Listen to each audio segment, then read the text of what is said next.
ઓમ શાંતિ। આજની જે આપણી આધ્યાત્મિક વાર્તા છે બહુ સરસ છે, સાંભળીને ખુશી થશે અને અંદરથી કંઈક સારી પ્રેરણા પણ મળશે, એટલી સુંદર કહાની છે। એક ગામની અંદર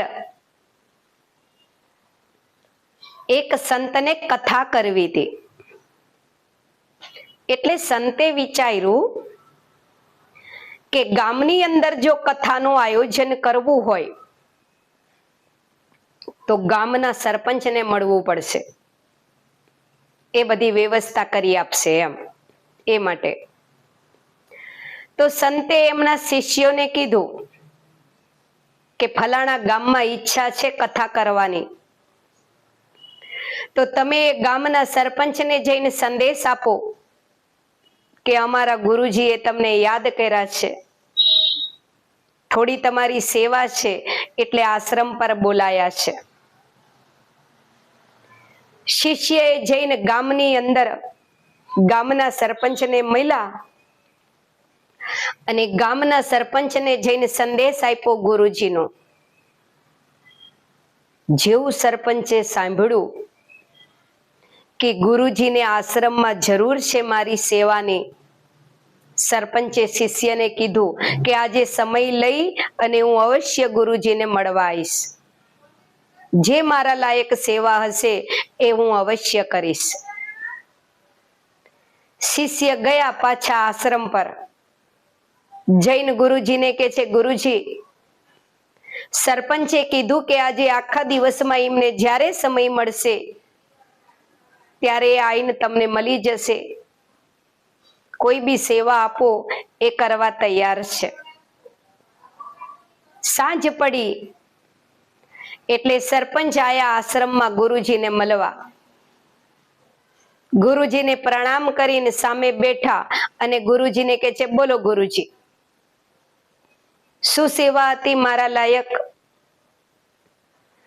ગુરુજી કહે છે, બેટા તારા ગામની અંદર કથા કરી હતી, પણ બહુ વર્ષો થઈ ગયા એ કથા કરી હતી, સરસ ગામ લોકો આખું સાંભળવા આવતું હતું, તો મારી એવી ઈચ્છા છે કે તારા ગામની અંદર કથાનું આયોજન કરે, થોડા દિવસની હું ત્યાં કથા કરું અને લોકોને એ રીતે ભગવાનનું જ્ઞાન મળે તો લોકો ભગવાન તરફ વળે। સરપંચ કહે છે, સરસ ગુરુજી, ધન ભાગ અમારા કે તમે કથા કરવા માટે અમારું ગામ પસંદ કર્યું।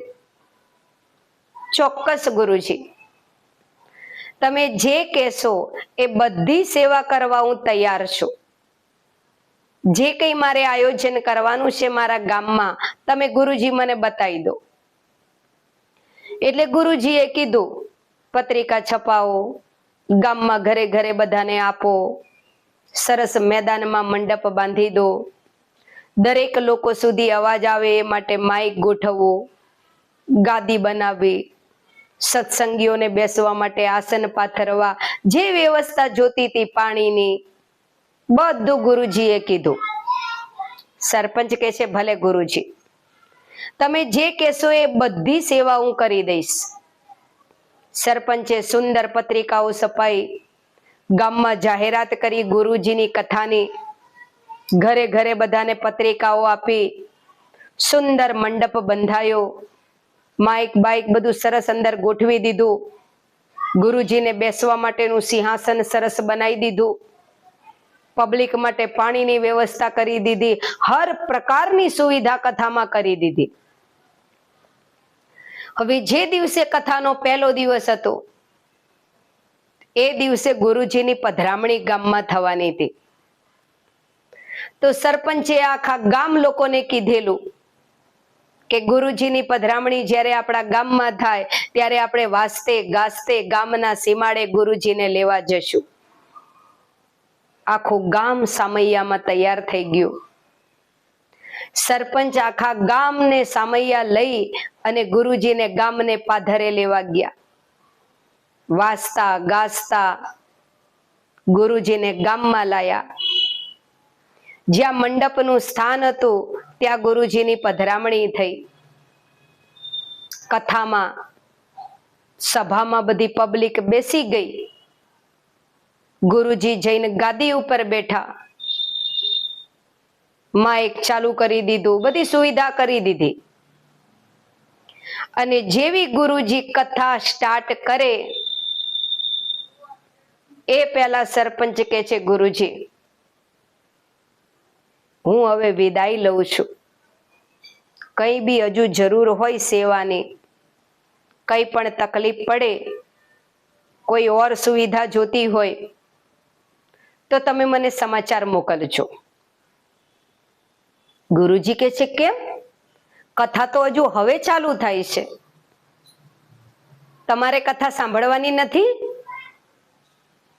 સરપંચ કહે છે, ગુરુજી હું કોઈ જગ્યાએ કથામાં નથી જતો કથા સાંભળવા. ગુરુજી કે કેમ? ભગવાનનું જ્ઞાન સાંભળવાથી તો આત્મકલ્યાણ થાય. કથા સાંભળવાથી તો જીવનનો બધો થાક ઉતરી જાય. તમે કેમ કથા સાંભળવા તૈયાર નથી?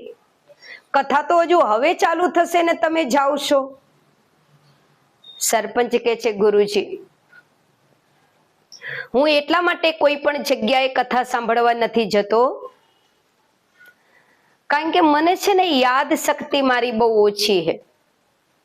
ગમે તેટલો સત્સંગ ગુરુજી હું સાંભળું પણ હું ભૂલી જઉં, મને યાદ નહીં રહેતું. એટલે હું કોઈ જગ્યાએ સત્સંગમાં બેસતો નથી.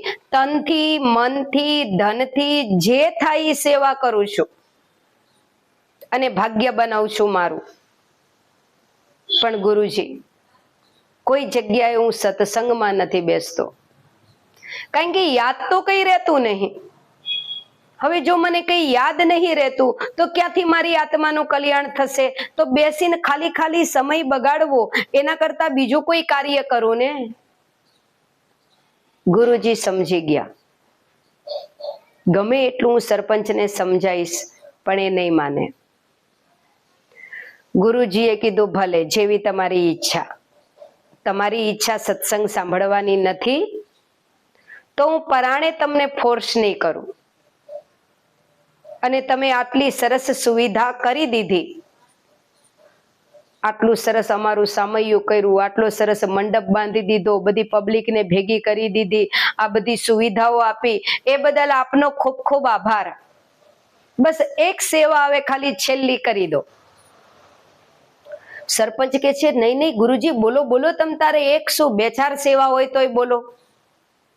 સેવા હું કોઈ પણ કરવા તૈયાર છું ગુરુજી, ખાલી મને બેઠા બેઠા સત્સંગ સાંભળવો નહીં ગમતો. યાદ ન રહે ને એટલે સમય નહીં બગાડતો હું અંદર. ગુરુજી કહે છે, ભલે મારી કથા અત્યારે ચાલુ થશે, મારી કથા બપોરે પૂરી થાય ત્યાં સુધીમાં તમે આ સુંડલો લઈ અને નદીએથી જળ લઈ આવો. મારે નદીનું પવિત્ર જળ જોતું છે કથામાં. સરપંચ કે ભલે. સરપંચ સુંડલો લઈ અને ઉપડ્યા નદીએ. આ બાજુ બાપુએ કથા ચાલુ કરી. ગામ લોકો શાંતિથી બેઠા બેઠા કથા સાંભળી રહ્યા છે. સરસ ભગવાનનો સંદેશ ગુરુજી આપી રહ્યા છે.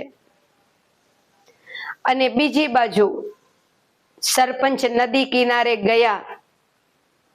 સુંડલાને પાણીની અંદર બોરી સુંડલો ભર્યો પાણીનો, અને જેવો સુંડલો ઊંચો કર્યો બધું પાણી નીકળી ગયું. સરપંચે વિચાર્યું, અરે આ સુંડલો તો હરિયો વારો હે, આની અંદર તો પાણી નહીં રે. તો ગુરુજીએ મને આની અંદર કેમ પાણી લાવવાનું કીધું? ફરી સુંડલો પાણીમાં બોયરો. ફરી સરપંચે સુંડલો ઊંચો કર્યો, બધું પાણી નીકળી ગયું. 4-5 વાર સરપંચે પાણીની અંદર સુંડલાને બોયરો, અને 4-5 વાર સરપંચે પાણીની અંદર સુંડલો ભરીને સુંડલો ઊંચો કર્યો. અને જેવો ઊંચો કરે બધું પાણી સળિયોમાંથી નીકળી જાય. સરપંચે વિચાર્યું કે આ સુનલામાં તો પાણી રહે જ નહીં, તો ગુરુજીએ કેમ મને સુનલામાં પાણી ભરી લાવવાનું કીધું હશે? જે હોય પણ હવે ગુરુજીને મળવા તો જવું પડશે ને. સરપંચે સુનલો લઈને સભામાં આવ્યા. ત્યાં સુધીમાં કથા પૂરી થઈ ગઈ હતી અને ગુરુજી સભામાંથી નીકળતા હતા એટલી વારમાં સરપંચ પહોંચ્યા. સરપંચ જઈને કહે છે, ગુરુજી તમે મને આ સુનલામાં પાણી લાવવાનું કીધું, પણ આ સુનલામાં તો પાણી કેવી રીતે રહે ગુરુજી? જેવું હું સુનલામાં પાણી ભરીને સુનલો ઊંચો કરું તો પાણી તો બધું નીકળી જતું હતું. સરિયું વાળો સુનલો છે ને, તમારે મને ગુરુજી બીજું કોઈ પાત્ર અપાય ને, બકડિયું, ડોલ, માટલું, તો હું નદીએથી પાણી લાવી શકત. પણ તમે મને હરિયો વાળો સુનલો આપ્યો. હવે સુનલાને તો જેવો જળમાં બોરીને ઊંચો કરું પાણી નીકળી જતું હતું. આમાં પાણી રહેતું જ નતું ગુરુજી, તો હું નદીનું પાણી ભરીને લાવું કેવી રીતે? ગુરુજી કે છે, સરપંચજી તમારી વાત તો બરોબર છે, પણ મને એક વસ્તુ ખાલી બતાવો કે તમે મારી જોડેથી જ્યારે સુનલો લઈ ગયા એ સમય અને તમે જ્યારે સુનલો અત્યારે પાછો લઈને આવ્યા, બેયમાં શું ફરક છે? ઈ કે છે, કઈ ફરક નહીં ગુરુજી, તમે મને જેવો આપ્યો તો એવો ને એવો હું લઈ ગયો હું, અને એવો ને એવો સુનલો હું પાછો લાયો હું. ગુરુજી કે છે, તમને ફરક નથી લાગતો, પણ ઘણો બધો ફરક છે. તમે જ્યારે મારી પાસેથી સુનલો લઈ ગયા ત્યારે સુનલો સેપટ વાળો હતો, ધૂળ વાળો હતો, માટી વાળો હતો.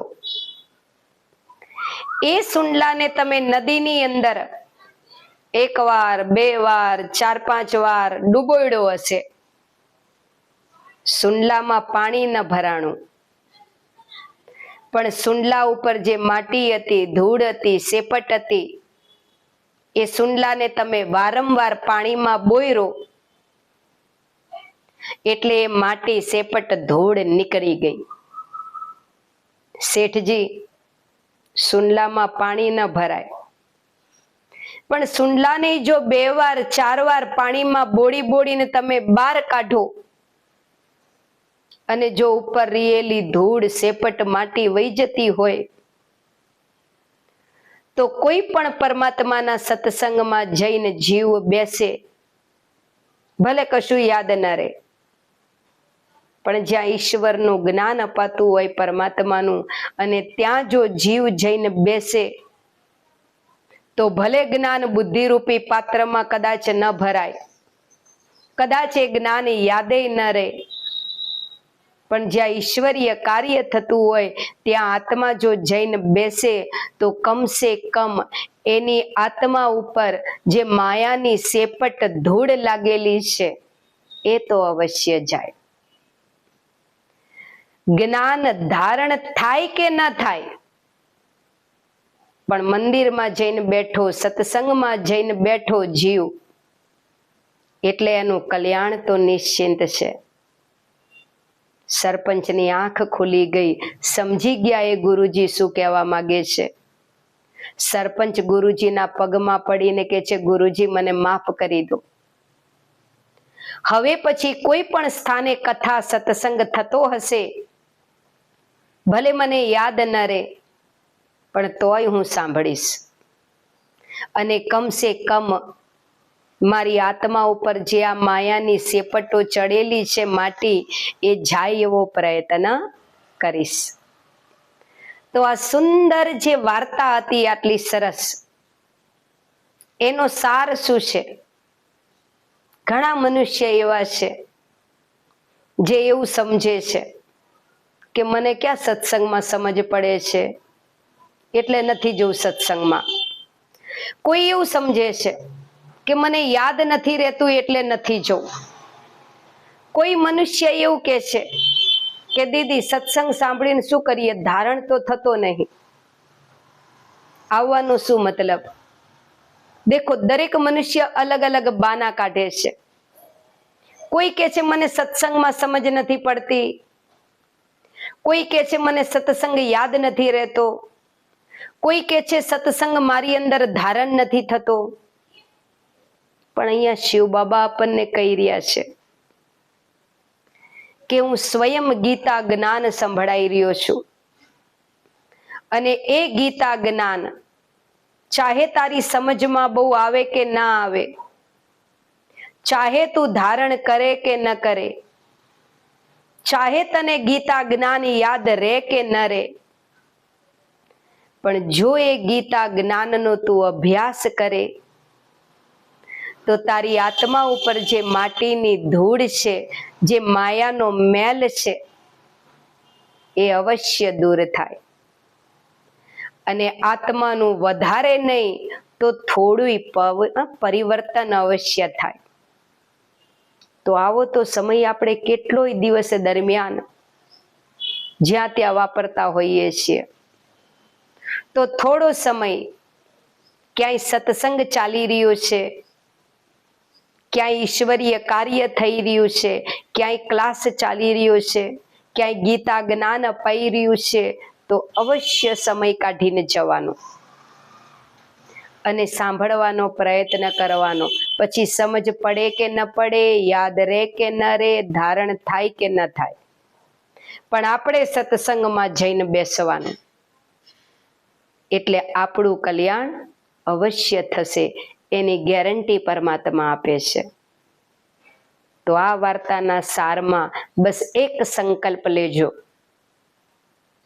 કે હું 24 કલાકમાં 23 કલાક જો શરીર નિવાહ અર્થ કાઢું છું, તો હું 1 કલાક અડધી કલાક મારા આત્મકલ્યાણ અર્થ જરૂર વાપરીશ.